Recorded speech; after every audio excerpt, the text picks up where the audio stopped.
In December 1943, over the skies of Germany, a B-17 flying fortress named Olde Pub was hit by anti-aircraft fire so devastating that German fighter pilots stopped attacking.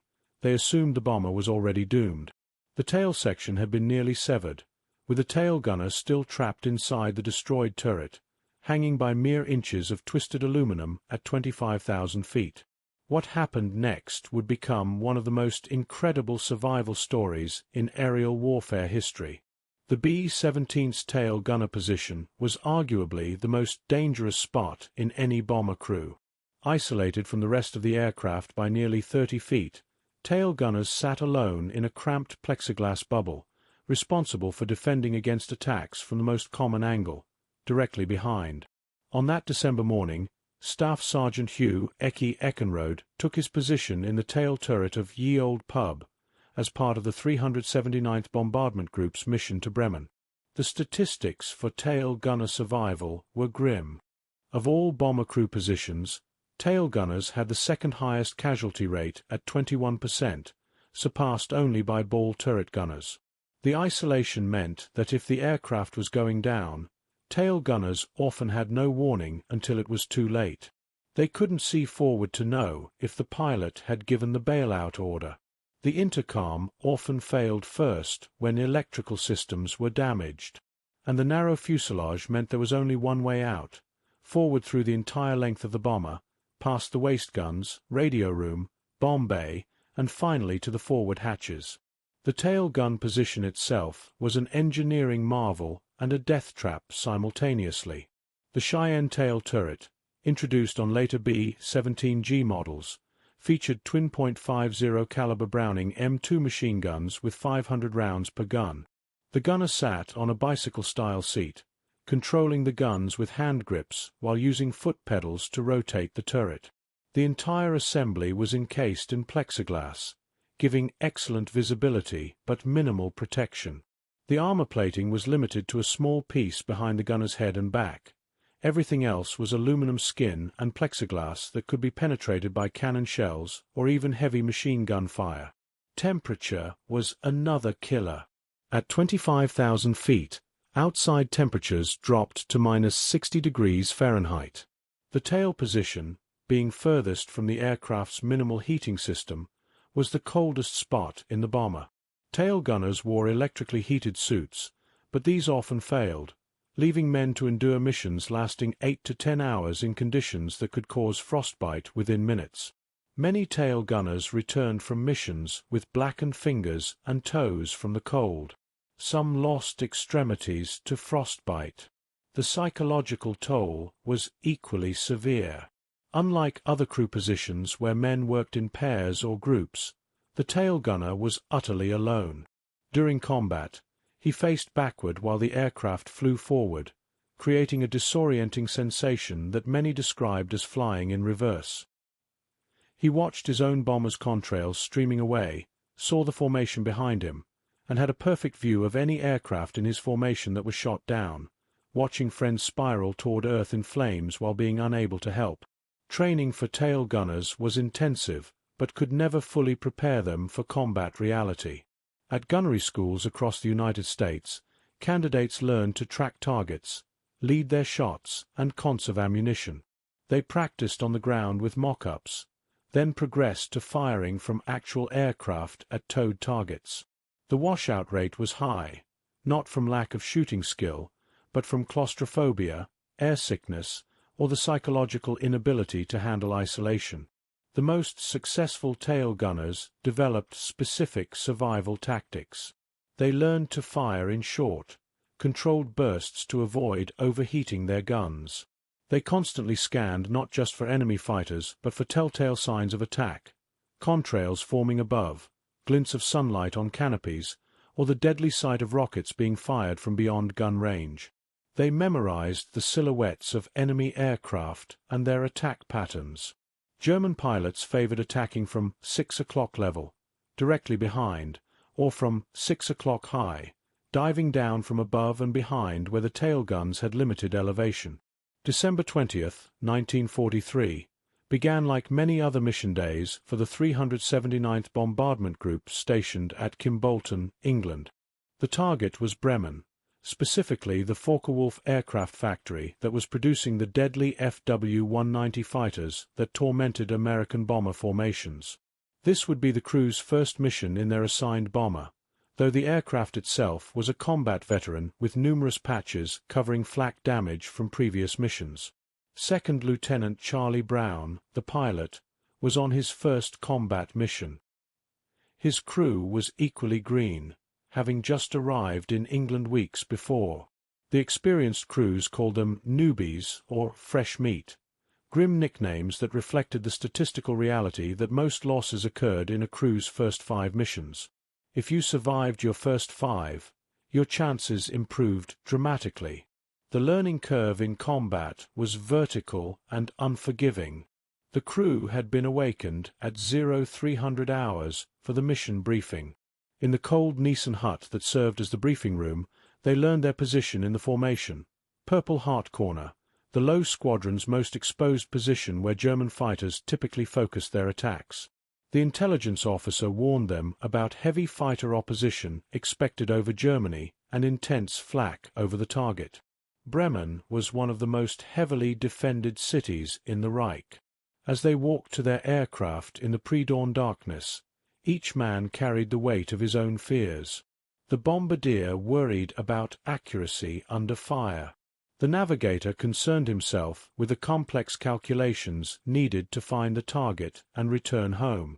The radio operator checked and rechecked his equipment, and in the tail, Sergeant Eckenrode methodically inspected his guns, ammunition feeds, and the turret's rotation mechanism.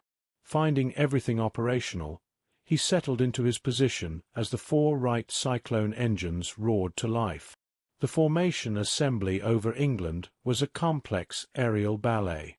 Hundreds of bombers from multiple groups had to find their positions in the combat box formation, a 3-dimensional defensive arrangement designed to maximize the bombers' combined firepower. It took nearly an hour of circling and climbing before the full formation was assembled and heading east toward the English Channel. As they crossed the coast, gunners test-fired their weapons, sending short bursts into the channel. Eckenrode's twin 50s chattered briefly, confirming they were ready. Over the continent, the temperature plummeted. Ice formed on the plexiglass, and Eckenrode had to constantly scrape small patches clear to maintain visibility.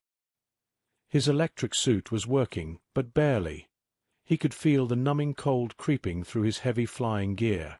The formation droned on toward Germany, each mile taking them deeper into hostile airspace. Fighter escort was limited in 1943. The P-47 Thunderbolts could only accompany them partway before fuel constraints forced them to turn back. After that, the bombers would be on their own. The first indication of trouble came from the radio operator monitoring German fighter frequencies. The distinctive chatter increased. The Luftwaffe was vectoring interceptors toward their formation. Minutes later, the call came over the intercom. "Bandits, 12 o'clock high." The enemy fighters had arrived. What followed would test every man aboard Ye Olde Pub, beyond anything training had prepared them for. The first wave of German fighters struck just after the formation crossed into German airspace. They came from ahead and above, Focke-Wulf 190s and Messerschmitt 109s in trail formation, each pilot selecting a target and boring in through the defensive fire. The sky filled with tracers as hundreds of .50 caliber machine guns opened up simultaneously.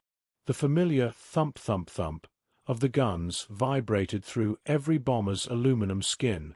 From his tail position, Eckenrode watched the fighters streak past after their head-on attacks, some so close he could see the pilots' faces. His job was to catch them if they tried to circle back for another pass from behind. The twin 50s tracked smoothly as he followed one FW-190 that had overshot the formation and was climbing to Repositon. He fired a long burst, longer than trained, and was rewarded with strikes along the fighter's fuselage. Black smoke streamed from its engine as it dove away. But this small victory was overshadowed by catastrophe unfolding throughout the formation. Ye Olde Pub was taking hits. The No. 3 engine was struck first, propeller windmilling uselessly. Then No. 4 took a cannon shell and burst into flames.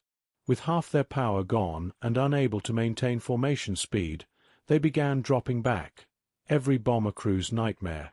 Stragglers were easy meat for fighters. The second wave of fighters targeted them specifically. Without the protective fire of the formation, Ye Olde Pub was alone. An FW-190 made a deliberate stern attack, walking cannon shells along the fuselage. Eckenrode fired desperately, his guns heating up from sustained fire. The plexiglass around him shattered. Cannon shells exploded inside the tail section. He felt searing pain as shrapnel tore into his legs and back. The turret's rotation motor was destroyed, locking the guns in position. Worse, the tail section itself was separating from the aircraft. The damage was catastrophic. The tail was attached by mere inches of twisted aluminum skin and a few surviving structural members. It waggled independently from the rest of the aircraft, making controlled flight nearly impossible. Inside the destroyed turret, Eckenrode was trapped. The turret's doors were jammed by twisted metal. Blood was pooling in his flight suit from multiple wounds. The intercom was dead. At 25,000 feet, with temperatures at -60, wounded and trapped in a partially severed tail section, his situation seemed hopeless. Up front, pilot Charlie Brown fought to control the dying bomber. With the tail surfaces barely attached and providing erratic control input, every movement of the control yoke produced unpredictable results. The aircraft would pitch violently, then yaw, then pitch again. The crew was being thrown around like rag dolls. The navigator was unconscious, his head split open from being thrown against the navigation table. The top turret gunner was dead, nearly cut in half by a 20mm cannon shell. Meanwhile, more fighters circled for the kill. A B-17 dropping out of formation with engines smoking and obvious structural damage was typically finished off quickly. But something extraordinary happened. A German fighter pilot, Franz Stigler, approached in his Messerschmitt 109 to deliver the coup de grace. As he closed in, he could see through the shattered tail section. He could see Eckenrode, slumped and bloody but still moving, trapped in the destroyed turret. Through the holes blown in the fuselage, he could see wounded crew members struggling to help each other. Stigler faced a choice. His orders were clear: destroy enemy bombers. He had the ammunition and position for an easy kill. But something in the visible suffering of the crew stayed his hand. Instead of attacking, he flew alongside, trying to get the crew's attention, gesturing for them to land in Germany and surrender. When they continued flying toward England, he made another extraordinary decision. He would escort them out of German airspace, protecting them from other fighters. For the crew of Ye Olde Pub, the presence of the German fighter alongside was initially terrifying. The waist gunners tracked it with their guns, but held fire when it made no aggressive moves. Through hand signals and by flying formation with them, Stigler communicated his peaceful intentions. He knew that other German fighters would be less merciful, so he stayed close, using his presence to ward off attacks.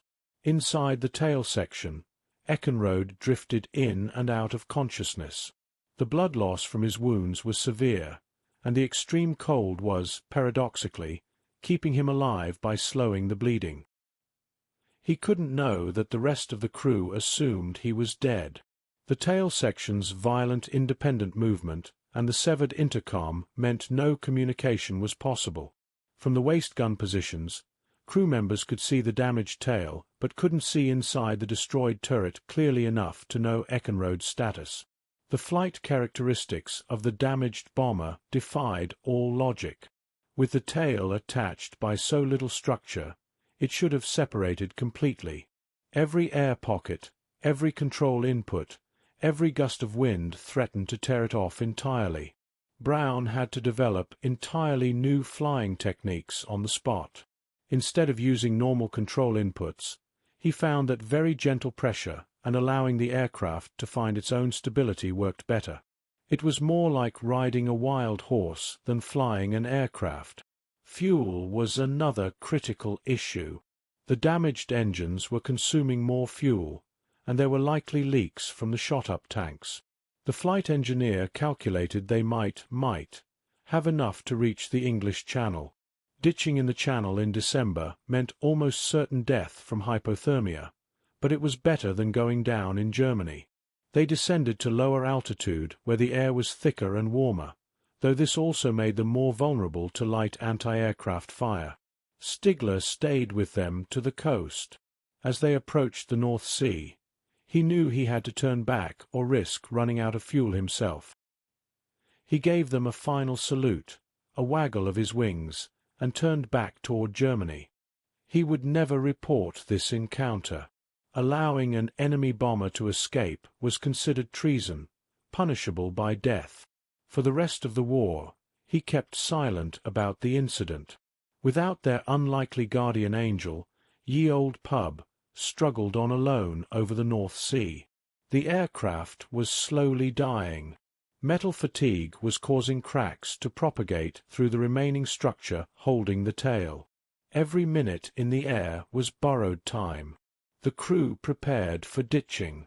Those who could move helped wounded comrades into crash positions. May Westlife vests were checked. The radio operator sent out distress calls giving their position. Then, through the haze, they saw it, the English coast. But their ordeal wasn't over. The damaged bomber couldn't maintain altitude.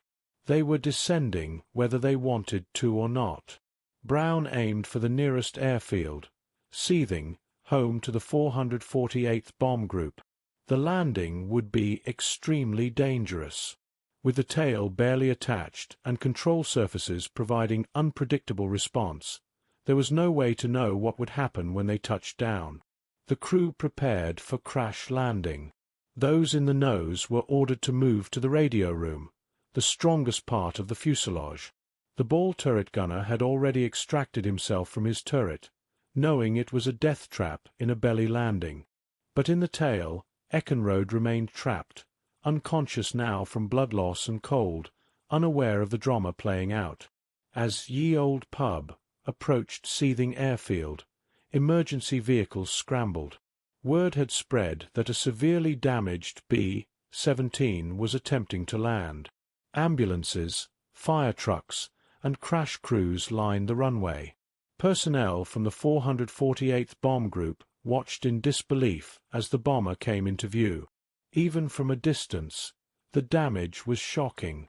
The tail section was visibly separated, connected by what looked like strings, wobbling independently from the rest of the aircraft. Brown had no hydraulics for the landing gear. They would have to belly land. He brought the dying bomber in as gently as possible, but with the tail providing erratic input, maintaining a stable approach was nearly impossible. The aircraft porpoised, nose up, nose down, as he fought for control. At the last moment, he cut the remaining engines and pulled the nose up slightly. The bomber hit hard. The belly struck the runway with a grinding shriek of tearing metal. Sparks flew in a rooster tail behind them. The weakened tail section, unable to withstand the landing forces, finally separated completely, tumbling end over end down the runway while the main fuselage slid to a stop. Fire crews immediately doused the engines with foam while medics rushed to extract the crew. The crew evacuation was chaotic. Some members could walk out on their own. Others had to be carried. The navigator, still unconscious, was carefully extracted on a stretcher.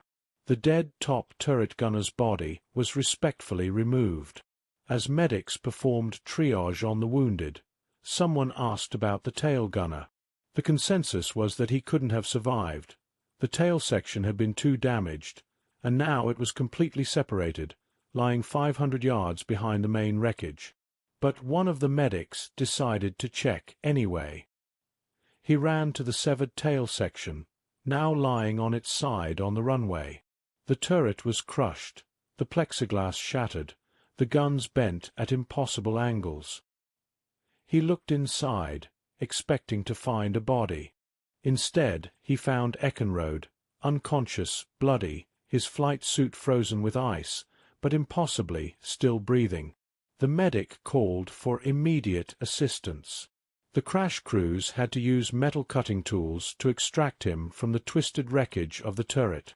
Eckenrode was rushed to the base hospital in critical condition. He had multiple shrapnel wounds, severe frostbite, and had lost a dangerous amount of blood. The doctors initially gave him little chance of survival, but the same toughness that had kept him alive through the mission sustained him through recovery. Days later, when he regained consciousness, he had no memory of the landing or rescue. The last thing he remembered was firing at German fighters. The investigation into how the aircraft had stayed together revealed the near-impossible nature of their survival. Engineers determined that the tail had been attached by less than 10% of its original structure. The control cables, miraculously, had remained partially intact, tangled in the twisted metal, providing just enough connection for minimal control input. By all principles of aerodynamics and structural engineering, the aircraft should not have been able to fly. One engineer famously stated, "I can't explain how it flew. I can only explain why it couldn't." The survival of Ye Olde Pub, and particularly of tail gunner Hugh Eckenrode, became legendary within the 8th Air Force. It was proof that sometimes, against all odds and logic, men could survive the unsurvivable. The story spread through the bomb groups, becoming a morale booster for other crews facing the deadly skies over Europe. If Eckenrode could survive trapped in a severed tail section, maybe they could survive too. Eckenrode himself spent months recovering. The frostbite cost him several toes, and the shrapnel wounds left permanent scars.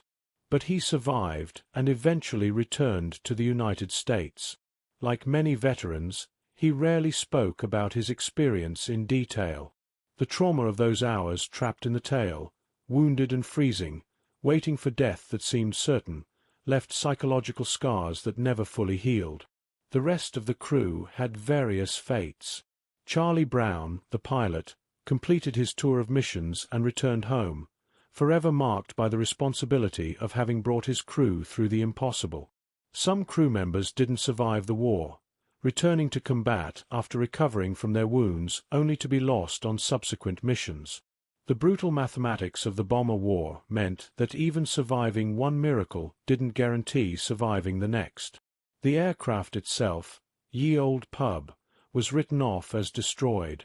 The maintenance crews salvaged what parts they could, engines that might be rebuilt, instruments that still functioned, ammunition that hadn't been fired. The twisted aluminum was likely melted down and recycled into new aircraft. But photographs of the damage became training materials, shown to new crews as an example of both the dangers they faced and the possibility of survival even in the worst circumstances. An unexpected epilogue came decades later. In 1990, Charlie Brown was searching for information about the German pilot who had spared them. After years of investigation, he found Franz Stigler living in Canada. The two men met, and Stigler confirmed the story, filling in details from his perspective. He explained that he couldn't shoot at the crippled bomber because it would have been like shooting at a parachute, a violation of his personal code of honor. The two former enemies became close friends, dying within months of each other in 2008. The technical lessons from the incident influenced B-17 modifications. The vulnerability of the tail gunner position was already known, but this incident highlighted it starkly. Later modifications included improved escape mechanisms for tail gunners and reinforced structural members in the tail section. The isolated nature of the position couldn't be changed, but small improvements in armor and emergency exits saved lives in subsequent missions. The statistical improbability of Eckenrode's survival remains staggering. Of the approximately 12,000 B-17s produced, over 4,700 were lost in combat. Of these losses, examination of crew casualty reports shows that tail gunner survival in catastrophic structural failures was essentially zero. Eckenrode's case appears to be unique, the only documented instance of a tail gunner surviving complete separation of the tail section. The story of Hugh Eckenrode and Ye Olde Pub transcends simple survival statistics. It represents the convergence of multiple factors that shouldn't have aligned, structural components that held by threads when they should have failed, a German fighter pilot who chose mercy over duty, a crew that kept fighting when surrender would have been understandable, and medical attention that arrived just in time. Military historians often focus on strategy, tactics, and technology. But stories like this remind us that war is ultimately about individual human beings facing extraordinary circumstances. Eckenrode wasn't a hero in the traditional sense. He didn't volunteer for an impossible mission or throw himself on a grenade. He was simply a young man doing his assigned job who found himself in an impossible situation and somehow survived it. The tail gunner position was eliminated in later bomber designs. Jets made the entire concept of defensive gunners obsolete. Modern warfare moved beyond the massed bomber formations of World War II. But for those who served in these positions, the experience was defining. They faced backward into danger, alone with their thoughts and their guns, defending their fellow crew members from attacks they saw coming but couldn't avoid. Today, the story serves as a reminder of the extremes of human endurance and the role of chance in survival. Every veteran has stories of friends who didn't make it, of random events that meant the difference between life and death. Eckenrode's survival was one such random event, a collection of circumstances that aligned to create a miracle. In the brutal arithmetic of the bomber war, where statistics ruled and individual survival often seemed random, his story stands as proof that sometimes, against all odds, the impossible becomes possible. The preserved nose section of a B-17 sits today in the National Museum of the United States Air Force. Visitors can climb inside and sit in the various crew positions, including peering back toward where the tail gunner position would be. It's impossible to fully understand the isolation and vulnerability of that position without experiencing it. 30 feet from the nearest crew member, surrounded by plexiglass and thin aluminum, facing backward into the void, it was a position that required extraordinary courage just to occupy, let alone to fight from. Hugh Eckenrode passed away in 1996, taking with him the full experience of those hours trapped in the severed tail. What thoughts went through his mind as he drifted in and out of consciousness, wounded and freezing, the aircraft dying around him? Did he pray? Did he think of home? Did he simply focus on survival, one breath at a time? These questions remain unanswered, part of the private experience of war that veterans often carry silently. What we do know is that on December 20th, 1943, the impossible happened. A B-17 that couldn't fly stayed airborne. A tail section that should have separated held on just long enough. A tail gunner who should have died survived. In the vast tragedy of World War II, with its millions of casualties and countless stories of loss, this one story of survival stands as a testament to the extraordinary resilience of the human spirit and the thin margin between life and death in the air war over Europe. The phrase, "Ye Olde Pub," was painted on the bomber's nose as a joke, a reference to the crew's favorite gathering place. But the aircraft lived up to its name in an unexpected way. It brought its crew home one last time, battered and broken but intact enough for survival. For Hugh Eckenrode, trapped in the tail, it was a pub he couldn't leave until the very end, but one that, against all probability, delivered him safely back to Earth.